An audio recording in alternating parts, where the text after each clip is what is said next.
CMR shopping mall ఆడి శ్రావణం అతిపెద్ద KG sale up to 61% offer 1+1 combo offer. So ఇప్పుడే shopping చేయండి. అందరికీ నమస్కారం. క్షమించాలి, కార్యక్రమం కొంచెం ఆలస్యంగా ప్రారంభమవుతుంది. ఈరోజు ఒక పవిత్రమైన కార్యక్రమం చేస్తున్నాం. దశాబ్దాలుగా మీకున్న కళ ఈరోజు కూటమి ప్రభుత్వం తీర్చడం జరుగుతుంది. నాకు సొంత అక్క చెల్లెలు లేరు,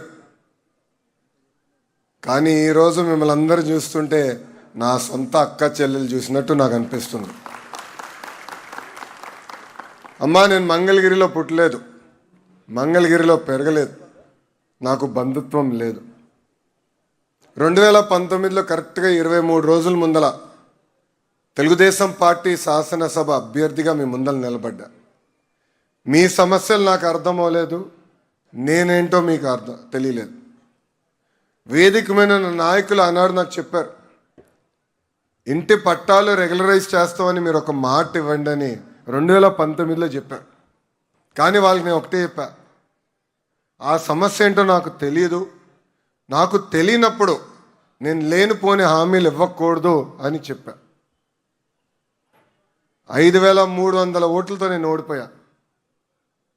ఓటమి అనేది ఎవరికైనా బాధ కలుగుతుంది. పిల్లలు కూడా ఎగ్జామ్లో మంచి మార్కులు రాకపోతే వాళ్ళకి బాధ కలుగుతుంది. కానీ ఆ ఓటమి బాధ నాలో కసి పెంచింది తల్లి. 5 సంవత్సరాలు మీకు కష్టపడాలి, మీ సమస్య తెలుసుకోవాలి, మీ మనసు గెలుచుకోవాలి లక్ష్యంతో నా ప్రయాణం నేను ప్రారంభించే తల్లి. దయచేసి ఇక్కడ ఉన్న వాళ్ళందరూ ఒక్కసారి ఆలోచించండి. 5 సంవత్సరాలు అహర్నిశలు మీకోసం కష్టపడ్డానమ్మా. మీకు ఆరోగ్యం బాగాలేకపోతే ఎన్టీఆర్ సంజీవిని పేరుతో క్లినిక్లు ఏర్పాటు చేసి ఆ క్లినిక్ల ద్వారా ఉచితంగా మందులు అందజేశాం. నిరుపేద కుటుంబాలు సొంత కాల్పై నిలబడాలని తోపుడు బండ్లు కానివ్వండి, టిఫిన్ బండ్లు ఆనాడు మేము అందజేశాం. మహిళల పేరుతో, స్త్రీ శక్తి పేరుతో మహిళలకి ట్రైనింగ్ అందిస్తాం కాదు, ఈరోజు కూడా ఉచితంగా టైలరింగ్ మెషిన్స్ మేము అందిస్తాం జరుగుతుంది. ఊర్లో పెళ్లి జరిగితే బట్టలు పెడుతున్నాం. ఊర్లో ఎవరైనా చనిపోతే అంత్యక్రియలకు అయ్యే ఖర్చు కూడా నాడు అంటే 2019 నుంచి ఇప్పటి వరకు కూటమి ప్రభుత్వం అందజేస్తుంది. ఇంకో పక్కన ఊరిలో కూర్చోవాలి, చెట్టు కింద కూర్చోవాలంటే బల్లలు కావాలని ఆనాడు మీరు అడిగారు. సిమెంట్ బల్లలు కూడా తెలుగుదేశం పార్టీ తయారు చేసి ఊర్లో ఏర్పాటు చేస్తాం జరిగింది. అమ్మా, ఇట్లా చెప్పుకుంటా పోతే సుమారుగా 29 సంక్షేమ కార్యక్రమాలు మేము ప్రతిపక్షంలో ఉన్నప్పుడు చేశాం.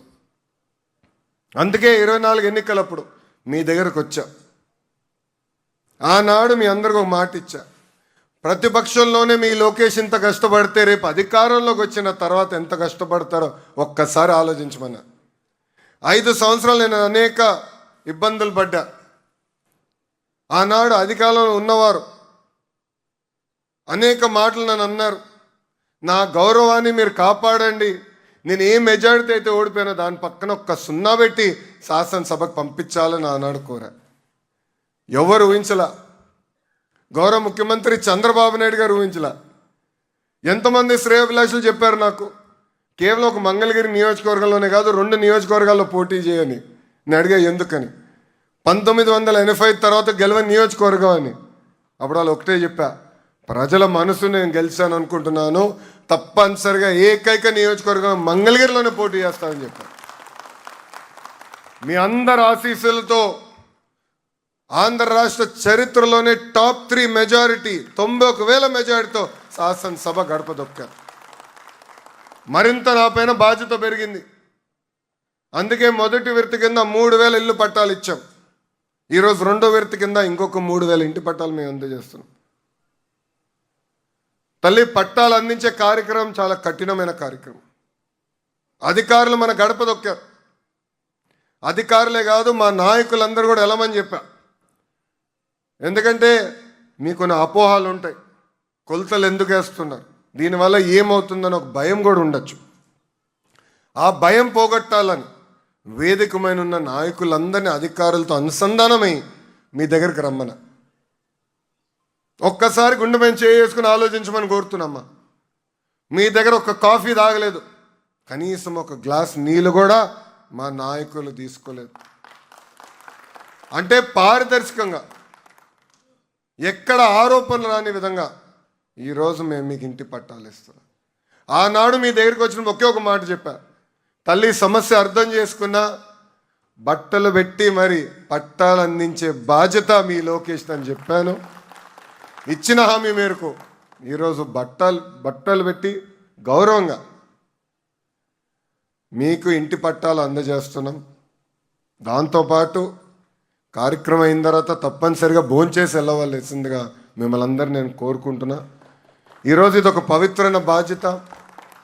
ఇంటి పట్టాలే కాదు, 100 పడకల ఆసుపత్రులు కానివ్వండి, గ్రామాల్లో పార్కులు కానివ్వండి, కమ్యూనిటీ భవనాలు కానివ్వండి, శ్మశానాల అభివృద్ధి కానివ్వండి, ఇట్లా అనేక అభివృద్ధి కార్యక్రమాలు.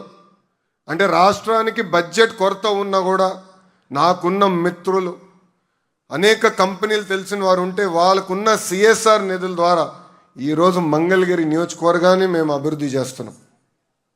మనందరం చూసాం. ఈరోజు కేవలం ఆంధ్ర రాష్ట్రమే కాదు, భారతదేశం మొత్తం ఒక నిడమర్ స్కూల్ గురించి మాట్లాడుతున్నారు. ఎవరు ఊహించలేదు ఒక ప్రభుత్వ పాఠశాల అంత అద్భుతంగా అభివృద్ధి చేయొచ్చని. మన మంగళగిరిలో కార్యక్రమానికి వెళ్ళాం. మహాప్రస్థానం పేరుతో అక్కడున్న శ్మశానాన్ని అభివృద్ధి చేశాం. ఆ కార్యక్రమానికి వెళ్ళినప్పుడు తల్లి వచ్చింది. దాన్ని కలుస్తూ నాతో గొడవ పెట్టుకుంటుంది. ఆ తల్లి నాకు సీట్ కావాలి అనేది. నేను మనసులో ఏమనుకున్నానంటే ఓహో ప్రైవేట్ స్కూల్ ఏదో సీట్ కావాలేమో అనుకున్నాను. తర్వాత తెలుసుకున్నా నిడమర్లో వాళ్ళ పాపకి సీట్ రాలేదు, అక్కడ నుంచి నాకు సీట్ ఇస్తే కానీ నేను వెళ్ళనేది గొడవ పడింది. ఏనాడని ఊహించమ్మా, ప్రభుత్వ పాఠశాలలో సీటు కోసం ఒక శాసనసభ్యుడితో ప్రజలు దెబ్బలాడుతున్నారు. అందుకే విద్యా మంత్రిగా నేను ఉన్నా, ఆ వ్యవస్థని మెరుగుపరిచేదానికి ఉన్నా. మంగళగిరి నియోజకవర్గం అనేక కార్యక్రమాలు మేము ఈరోజు చేస్తున్నాం. భూగర్భ డ్రైనేజ్ మిమ్మల్ని అందరూ కలిసి కూడా అడిగారు, అయ్యా డ్రైనేజ్ సమస్య ఉంది, నీటి సమస్య ఉంది, దీని శాశ్వత పరిష్కార మార్గం మీరు చూపించండి అన్నారు. తల్లి 2 సంవత్సరాలు పట్టింది నాకు. ఎందుకంటే కేవలం ఒక డ్రైనేజ్ కార్యక్రమం మన మొత్తం నియోజకవర్గం చేయాలంటే సుమారుగా 1800 కోట్ల రూపాయలు ఖర్చు అవుతుంది ఒక్క ప్రోగ్రాం. అది కేంద్ర ప్రభుత్వంతో నేను సంప్రదింపులు చేసి అక్కడ గౌరవ ప్రధానమంత్రి శ్రీ నరేంద్ర మోడీ గారు ఉన్నారు కనుక ఆయన ఆఫీస్తో కిందున్న శాఖతో సంప్రదింపులు చేసి ఛాలెంజ్ ఫండ్ కింద నిధులు తీసుకొచ్చి రాష్ట్ర ప్రభుత్వం కొంచెం, అదేవిధంగా మా ఎంటీఎంసీ నిధులు కూడా జోడించి మొదటి విడత కింద ఈరోజు భూగర్భ డ్రైనేజ్ పనులు కూడా ప్రారంభించాం. మీరు అందరూ చూస్తూ ఉంటారు, పైపులు కూడా దిగినాయి. త్వరలో ఆ పనులు పూర్తి చేస్తాం. తాగునీరు పైప్ లైన్లు అన్నీ పూర్తి చేస్తాం. పైప్ లైన్ ద్వారా కూడా మన ఇంటికి గ్యాస్ కూడా త్వరలో కూటమి ప్రభుత్వం అందజేయబోతుంది. 100 పడకల హాస్పిటల్ పనులు ఇప్పటికీ మేము ప్రారంభించాం. మహానాడు రీటైనింగ్ వాల్ పనులు కూడా మనం వేగవంతంగా పూర్తి చేస్తున్నాం. ఇంకో పక్కన లక్ష్మీ నరసింహస్వామి గుడి కూడా అద్భుతంగా అభివృద్ధి చేయాలి లక్ష్యంతో అడుగులేస్తున్నాం. ఎందుకంటే నేను రాష్ట్రంలో ఉన్న అనేక గుడులు తిరిగా, అది వచ్చిన తర్వాత నాకు అర్థమైంది ఎట్లా చేస్తే బాగుంటుంది, ఎక్కడ ఏముంటే బాగుంటుందని. అందుకే పెద్దలందరితో మాట్లాడి వాళ్ళతో సంప్రదింపులు చేసి ఎక్కడ ఏం కడితే బాగుంటుందని వాళ్ళతో కూడా మాట్లాడటం జరిగింది. ఇంతేకాకుండా మూసేసిన అన్న క్యాంటీన్ తిరిగి ప్రారంభించాం. మన ప్రాంతంలో వాటర్ ప్లాంట్, తాగునీటి ప్లాంట్లు కావాలంటే అవి కూడా ఏర్పాటు చేసాం. ఇంకా గుడులు, చర్చులు, మసీదులు కూడా అభివృద్ధి చేయాలని పెద్దలందరూ కోరినప్పుడు అన్నీ ఒకేసారి నేను చేయలేకపోవచ్చు, కానీ విడతల వారిగా ఆ పనులు కూడా మేము చేస్తాం జరుగుతుంది. ఇట్లా మీరు చూస్తే ఇచ్చిన హామీ మేరకు నేను పోతున్నా. నేను ప్రజలందరూ కోరేది ఒకటే, మీ ఆశీస్సులు ఎప్పుడు నాకు ఉండాలి. ఎందుకంటే మంగళగిరి నియోజకవర్గం అనేది ఈరోజు నా సొంతం.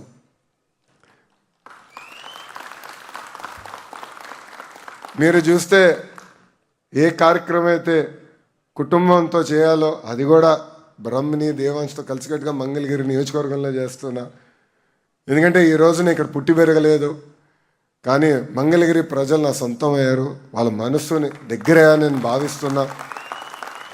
మీ ఆశీస్సులు ఎప్పుడు నాకు ఉండాలి. మీ ఆశీస్సులు ఉంటే నాకు కొండంత బలం. ఈరోజు నేను ఎన్ని పనులు చేయగలుగుతున్నా అంటే దాని వెనకాల మీరు ఇచ్చిన 91,000 మెజారిటీ.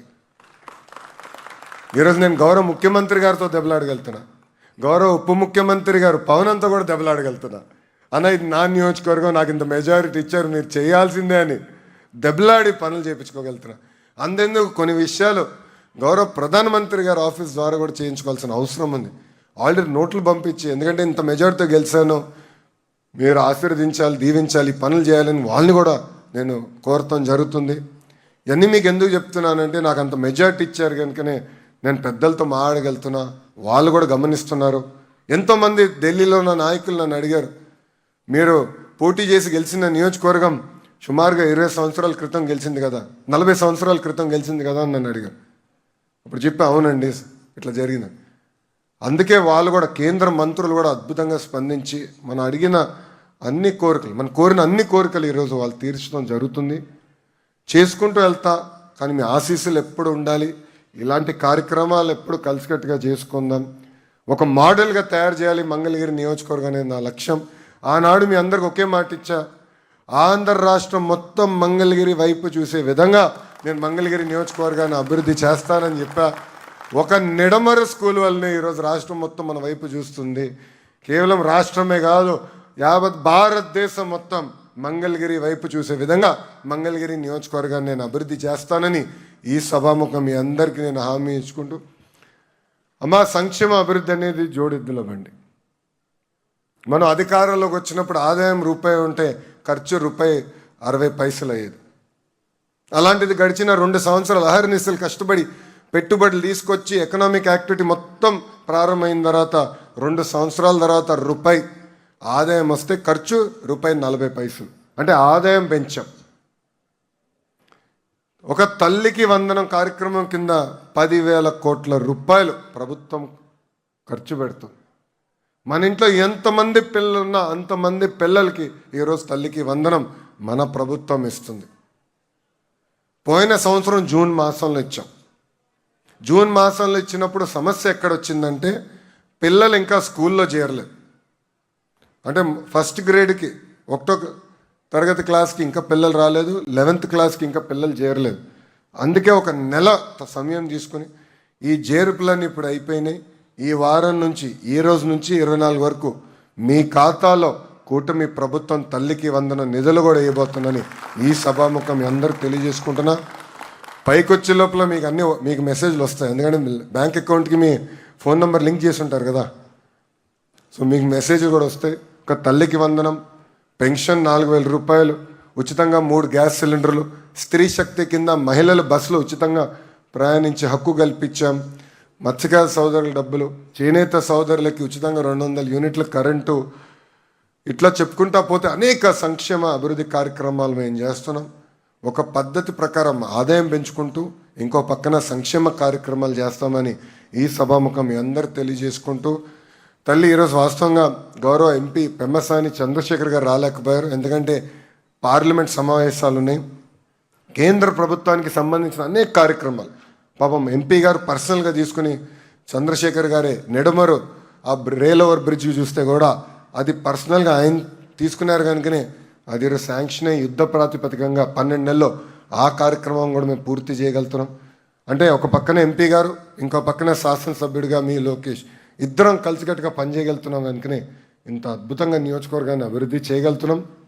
నాడు నేడు ఎప్పుడు మీ ఆశీస్సులు మాకు ఉండాలని ఈ సభాముఖంగా మిమ్మల్ని అందరినీ కోరుకుంటూ, మళ్ళీ ఈ కార్యక్రమం ఆలస్యంగా ప్రారంభించినందుకు మీరందరూ నన్ను క్షమించాలని ఈ సభాముఖంగా నేను మిమ్మల్ని అందరినీ కోరుకుంటూ మీ అందరి దగ్గర నుంచి సెలవు తీసుకుంటున్నాను. అందరికీ నమస్కారం. జై హింద్.